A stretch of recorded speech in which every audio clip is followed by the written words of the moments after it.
Hello friends. दोस्तों, America और Israel ने मिलकर ईरान पे बहुत ही बड़ा हमला किया है। वहीं दूसरी तरफ पाकिस्तान और अफगानिस्तान के बीच में संघर्ष में 300 लोग मारे जाने की आशंका जताई जा रही है। वहीं तीसरी तरफ चीन से ऐसे संकेत मिल रहे हैं कि हो सकता है वो ताइवान पे 2027-28 में हो सकता है आक्रमण करें। रशिया और यूक्रेन ऑलरेडी युद्ध में है। तो क्या ये दुनिया तीसरे विश्व युद्ध की तरफ बढ़ रही है? आज हम इसी विषय पे बात करेंगे और खास हमारा फोकस रहेगा जो अमेरिका और इजराइल ने मिलकर आज ईरान पे हमला किया है, उसके क्या जियोपॉलिटिकल रैमिफिकेशंस हो सकते हैं, फाइनेंशियल मार्केट्स पे क्या इसके इंप्लीकेशंस होंगे, इस पे आज हम चर्चा करेंगे। दोस्तों, विगत कई हफ्तों से ये समाचार छप रहा था वेस्टर्न मीडिया में कि आने वाले दिनों में हो सकता है अमेरिका मैसिव अटैक करे ईरान के ऊपर में। ऑलरेडी 2 युद्धपोत जो है एयरक्राफ्ट कैरियर्स, ये अमेरिका के जो है वो गल्फ ऑफ हॉर्मुज के आसपास जो है वो ठिकानों पे लगे हुए हैं।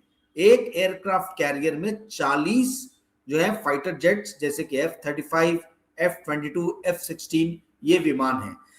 तो स्थिति बड़ी ही नाजुक बनी थी और कई दिनों से ये कयास लगाया जा रहा था, ये आशंका जाहिर की जा रही थी कि हो सकता है अमेरिका और इजराइल जो है वो मिलके आक्रमण करे ईरान के ऊपर में। और आज ये आशंका जो है वो सही भी साबित हुई। भारत में जब दोपहर था उस समय अमेरिका ने ईरान के ऊपर में मैसिव अटैक किया। अब ये अटैक जो हुआ है इसके ऊपर में 3 मेन केंद्र बिंदुओं पे मैं आपका ध्यान जो है दिलाना चाहता हूं। पहला केंद्र बिंदु ये है कि क्या ये अटैक जो है सिर्फ ईरान को ध्यान में रख के ईरान के न्यूक्लियर आर्सेनल्स जो वो डेवलप कर रहा है उसके मद्देनजर किया गया है।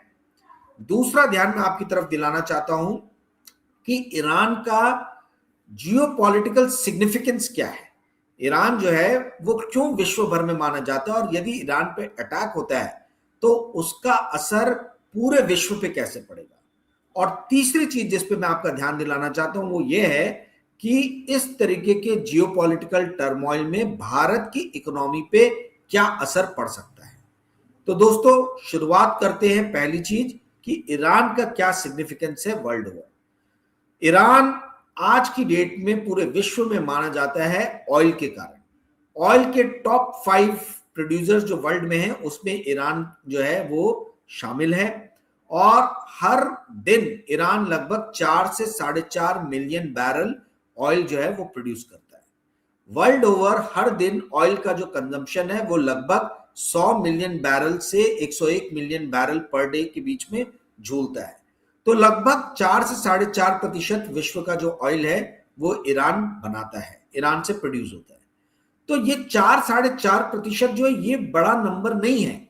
यदि ईरान पे अटैक हुआ, ईरान के ऑयल सप्लाईज में डिसरप्शन आया तो इसको इजीली रिप्लेस किया जा सकता है सऊदी अरबिया, यूएसए में जो फ्रैकिंग हो रही है, इन सारे अलग अलग प्रोसेस और अलग अलग रिजर्व्स द्वारा। परंतु ईरान का जो मेन सिग्निफिकेंस है वो ये है कि गल्फ ऑफ हॉर्मुज, जो हॉर्मुज का जल डमरू मध्य है, वो उस पे ईरान का एक तरीके से कह लीजिए कि कब्जा है। ईरान कभी भी जो है वो हॉर्मुज की खाड़ी जो है उसको उसके दौरान जो शिपिंग लेन, जो शिप्स जो वहां से गुजरती हैं, उस पे कभी भी जो है अटैक करके उसको बंद कर सकता है। और यहां से 18 से 20% वर्ल्ड का जो ऑयल सप्लाई है वो हॉर्मुज की खाड़ी से गुजरता है। 18 से 20%।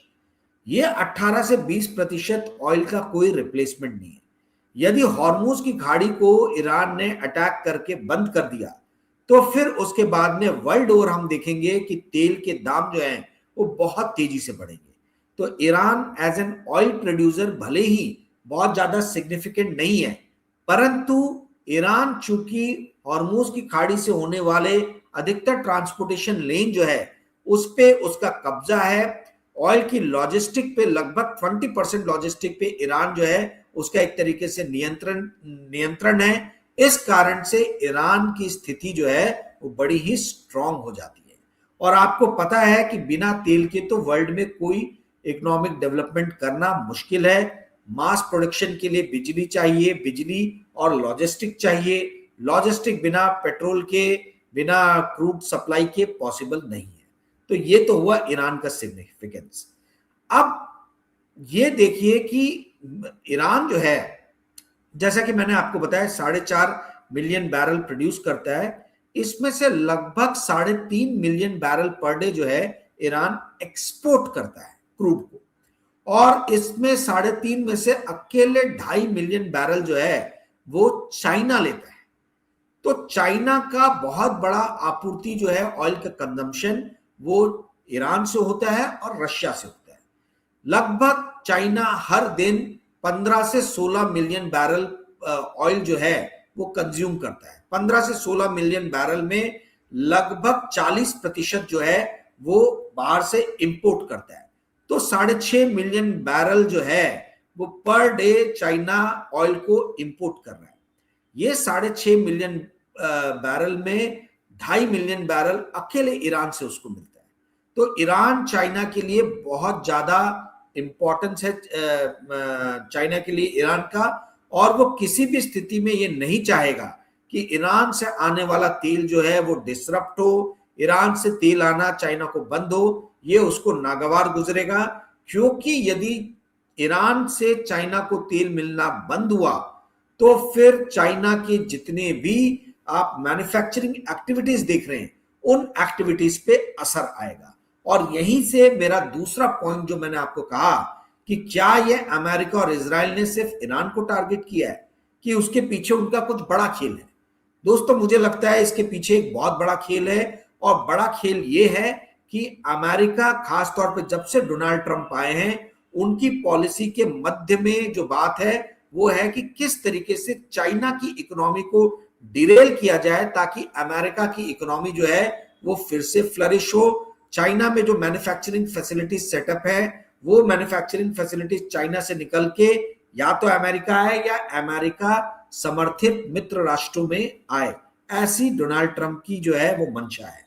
और इसीलिए डोनाल्ड ट्रंप ने सबसे पहले क्या किया, वेनेजुएला जो अगेन चाइना का बहुत बड़ा ऑयल एक्सपोर्टर था, चाइना बहुत ज्यादा ऑयल वेनेजुएला से लेता था। वेनेजुएला लगभग 1 मिलियन बैरल पर डे जो है ऑयल प्रोड्यूस करता था, जिसमें अकेले 5 लाख बैरल जो है वो चाइना को एक्सपोर्ट करता था। तो पहले इन्होंने वेनेजुएला की सप्लाई लाइन को काटा। वेनेजुएला से ऑयल जो है वो चाइना जाना बंद हुआ। आपको मालूम है कि भैया रातों रात हमला करके मदारों को उठा लिया अमेरिका ने, और डेल्सी रॉड्रिगेज जो आज की डेट में प्रेसिडेंट है वेनेजुएला की, वो तो ट्रंप की पिछलग्गू बनी है, हाँ में हाँ मिला रही है। तो इन्होंने पहले वेनेजुएला से चाइना का ऑयल जो है उसको काटा, अब ये ईरान से जो चाइना को ऑयल जा रहा है उसको काट रहे हैं। तो लगभग 15 मिलियन बैरल जो चाइना हर दिन ऑयल यूज करता है उसका 3 मिलियन बैरल जो है 2.5 मिलियन ईरान और 5 लाख बैरल वेनेजुएला। यदि ये 3 मिलियन बैरल यानी 20% ऑफ चाइनीज ऑयल कंजम्पशन पे इफेक्ट पड़ेगा, तो आप समझ सकते हैं कि 20% यदि ऑयल आपका डिसरप्ट हो जाए तो किस तरीके से इकोनॉमी में उसके ट्रेमर जो है वो हम महसूस कर सकते हैं। तो ये डोनाल्ड ट्रंप की एक सोची समझी, अमेरिका की एक सोची समझी चाल है कि चाइना जो इतनी तेजी से मैन्युफैक्चरिंग कर रहा है, वर्ल्ड ओवर जो है चाइना अपने प्रोडक्ट्स को एक्सपोर्ट करता है, किस तरीके से चाइना की इकोनॉमी को डिरेल किया जाए, किस तरीके से मैन्युफैक्चरिंग सेटअप जो है चाइना से निकाल के इंडिया में या अमेरिका में या यूरोपियन यूनियन के देशों में ये लेके जाया जाए, उसके ऊपर में ट्रंप शासन बहुत दिनों से काम कर रहा है, ट्रंप एडमिनिस्ट्रेशन। तो ये जो ईरान को एक मोहरा बनाया है अमेरिका ने, बेसिकली ये वॉर जो है ईरान को सामने रख के चाइना के खिलाफ लड़ी जा रही है। और चाइना जो है वो इस चीज को बहुत दिनों से समझ रहा था, बहुत पहले से समझ रहा था। जब जून जुलाई में लास्ट ईयर आक्रमण हुआ था ईरान के न्यूक्लियर साइट्स पे, नंताज, फोर्दूज और एक और तीसरी साइट थी, ये तीनों न्यूक्लियर साइट्स को अटैक करके ध्वस्त कर दिया गया। उसी टाइम से चाइना ने अपने हर दिन जितना वो ऑयल कंज्यूम करता है उससे 1.5 मिलियन बैरल जो है वो ज्यादा इंपोर्ट करना शुरू किया। आप पूछोगे क्यों इंपोर्ट करना ज्यादा शुरू किया? ताकि जो चाइना के स्ट्रैटेजिक ऑयल रिजर्व्स है, जमीन के नीचे उन्होंने बहुत गहरे तक खोद के सीमेंट करके जो है वो रखा है, जिसके अंदर वो ऑयल को भरते हैं। ठीक है, तो ये ऑयल का जो उनका रिजर्व है, जो उन्होंने रशिया से, ईरान से, वेनेजुएला से इंपोर्ट करके किया है, ये लगभग उन्होंने इतना ऑयल रिजर्व बना लिया है कि 9 महीने से लेके 1 साल तक यदि ऑयल का डिसरप्शन होता है वर्ल्ड ओवर, उसके बाद भी चाइना जो है अपनी इकोनॉमिक एक्टिविटीज को कंटिन्यू रख सके बिना किसी व्यवधान के। तो अमेरिका यदि ये खेल रहा है कि तू डाल डाल, तो चाइना भी बोल रहा है मैं पात पात। तो इस तरीके से जो है दोनों एक दूसरे से एक कदम आगे रहने का जो है वो प्रयास कर रहे हैं। चाइना ने अपने ऑयल स्ट्रैटेजिक रिजर्व भर लिए हैं और लगभग ऐसा कहा जा रहा है कि 70 से 80% ऑयल स्ट्रैटेजिक रिजर्व उनके भरे हुए हैं, 100% अभी भी फुल नहीं है। तो यदि ये युद्ध होता है, लंबा खिंचता है, तो चाइना पे उसका असर पड़ेगा, बट जिस तरीके का असर हम सोच रहे हैं हो सकता है उतना ना पड़े। परंतु रशिया यूक्रेन वॉर की तरह यदि ये 4-5 साल खिंच गया, जैसे 2022 मार्च में, फरवरी में इनफैक्ट वॉर शुरू हुआ था, यही 24 फरवरी को शुरू हुआ था 2022 में, आज लगभग 5 साल 4 साल खत्म हो गए, 5वें साल में एंटर कर गया है। तो इतना लंबा यदि ये वॉर चल गया तो चाइना की स्थिति भयानक बुरी हो जाएगी। चाइना की स्थिति बुरी होने का कारण यह है कि दोस्तों जो चाइना की इकोनॉमी है वो बेसिकली एक्सपोर्ट ओरिएंटेड इकोनॉमी है। चाइना का जीडीपी का लगभग 45 से 50% जो है वो एक्सपोर्ट से आता है। अमेरिका की इकोनॉमी जो है वो कंजम्पशन बेस्ड इकोनॉमी है, 72% उनका जो जीडीपी है वो कंजम्पशन बेस्ड है। इंडिया की इकोनॉमी भी कंजम्पशन बेस्ड है, 65% जो हमारी इकोनॉमी जो जीडीपी है वो बेसिकली कंजम्पशन बेस्ड है।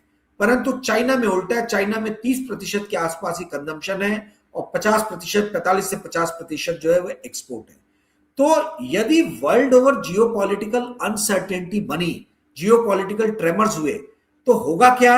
वर्ल्ड के ग्रोथ में हम देखेंगे गिरावट आएगी, गिरावट आएगी तो कंजम्पशन में गिरावट आएगी, कंजम्पशन में गिरावट आएगी तो चाइनीज प्रोडक्ट की डिमांड कम होगी, चाइनीज प्रोडक्ट की डिमांड कम होगी तो क्वाइट ऑब्वियस है एक्सपोर्ट अर्निंग जो है चाइना की वो कम हो जाएगी।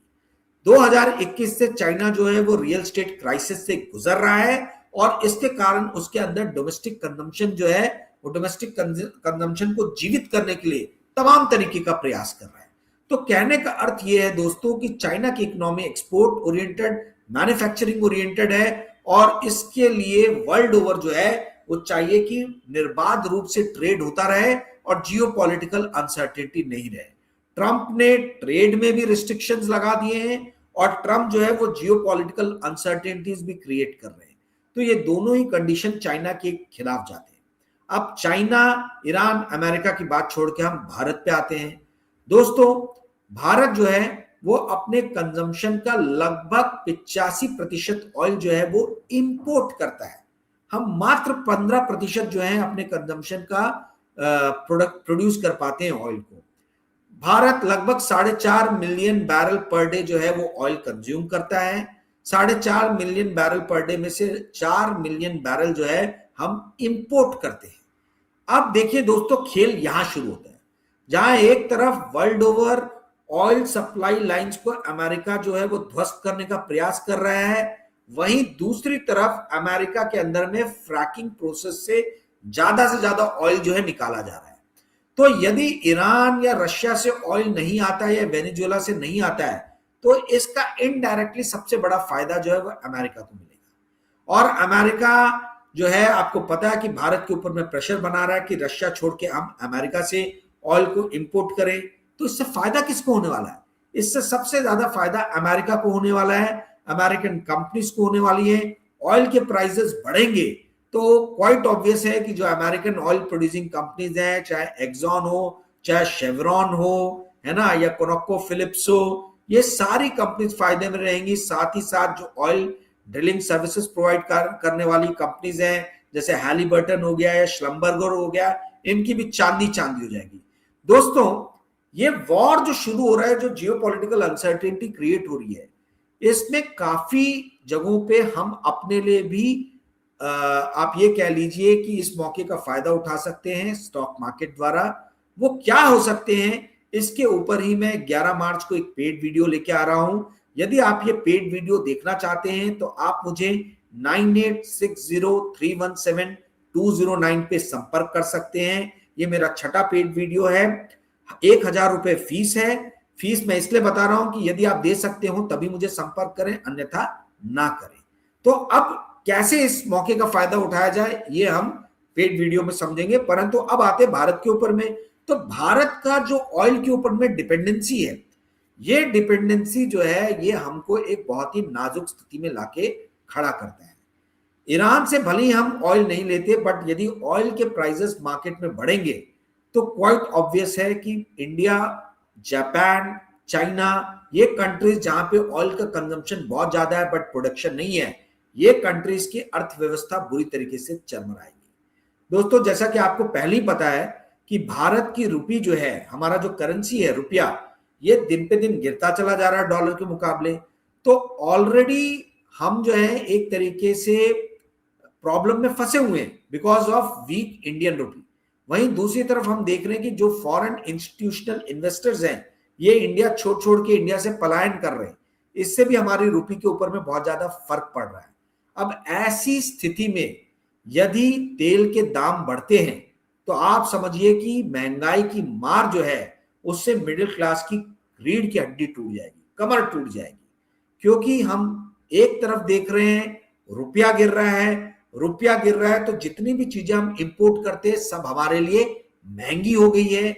वहीं दूसरी तरफ हम देख रहे हैं कि पूंजी बाजार से विदेशी निवेशक पैसे निकाल रहे हैं, तो स्टॉक मार्केट भी नीचे आ रहा है। वहीं तीसरी तरफ हम देख रहे हैं कि आर्टिफिशियल इंटेलिजेंस की मार से जो आईटी सेक्टर में, सॉफ्टवेयर सेक्टर में नौकरियां क्रिएट हो रही थी, वो नौकरियां भी जो है वो धीरे धीरे गायब हो रही हैं। इंडिया की आबादी 140 करोड़ है।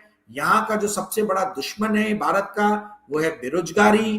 तो यदि रोजगार के अवसर विलुप्त होते जाएंगे, और खास तौर पे आप ये समझिए कि व्हाइट कॉलर जॉब्स जहां पे अर्निंग ज्यादा होती है, जहां सैलरी ज्यादा है, यदि वो जॉब्स विलुप्त होंगी तो आप समझ जाइए कि उसका कितना बुरा असर हमारी अर्थव्यवस्था पे पड़ेगा।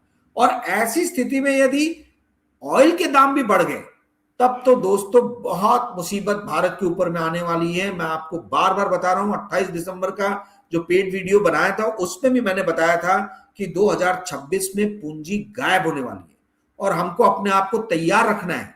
हमको तैयार रखना है इस स्थिति के लिए कि किस तरीके से इस गायब होती हुई पूंजी में, जहां स्टॉक मार्केट नीचे गिर रहा है, जहां महंगाई बढ़ रही है, महंगाई बढ़ने के कारण इंटरेस्ट रेट बढ़ने के चांसेस हैं, जहां नौकरियां विलुप्त हो रही हैं आर्टिफिशियल इंटेलिजेंस की मार से, इंडियन कॉर्पोरेट्स, इंडियन कंपनीज क्षुब्ध हैं, परेशान हैं।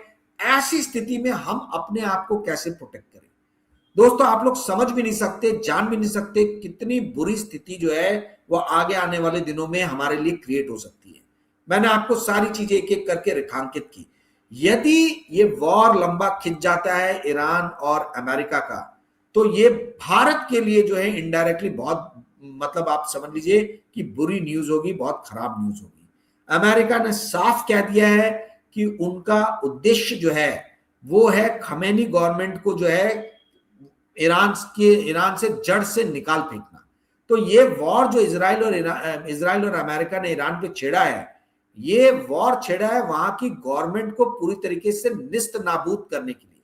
जैसे कि इराक में इन्होंने वॉर छेड़ा था सद्दाम हुसैन को समाप्त करने के लिए, वेनेजुएला में रातों रात जो इन्होंने रेड करके ऑपरेशन किया, वो वॉर वेनेजुएला के लोगों के खिलाफ नहीं था, बल्कि वहां के जो मदारो, जो राष्ट्रपति थे, उनको अपदस्थ करना चाहती थी अमेरिका। वैसे ही अमेरिका और इजराइल जो है अब खमेनी, जो वहां के इस्लामिक रिपब्लिक के हेड हैं, उनको पूरी तरीके से अपदस्थ करना चाह रही है।